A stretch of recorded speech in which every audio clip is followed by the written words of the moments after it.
What advice would you give to someone looking to quit porn? Well, I gave some advice a little earlier about quitting alcohol, and I would say it isn't that you're trying to quit porn.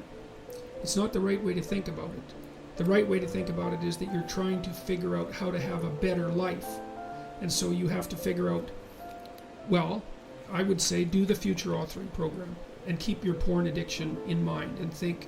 So in the first part of the future authoring program, it asks you a bunch of questions about what your life could be like in 3 to 5 years if you took care of yourself like you were someone that you cared for. And then it asks you questions about your friends and your family and your career and your time outside of work and your health and the important dimensions of life. And it asks you to spend 20 minutes writing about how good your life could be in 3 to 5 years if you got your act together and did what was good for you. And then it asked you to write about the hell you could be in if you didn't. And so I would say you really need to do that, because porn isn't the issue.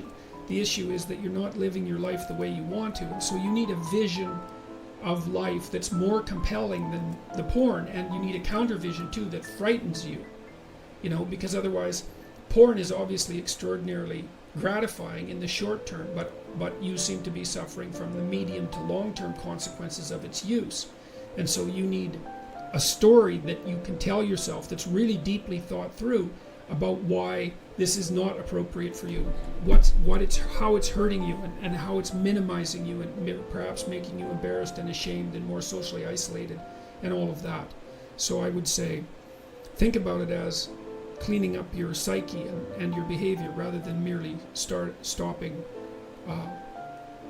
porn. You also might want to write down, and you could do this in the negative vision part of the future authoring program. You got to write down everything bad that you think porn is doing to you, because obviously you have some suspicions that this is not good for you, right? That it's actually harming you in some important way.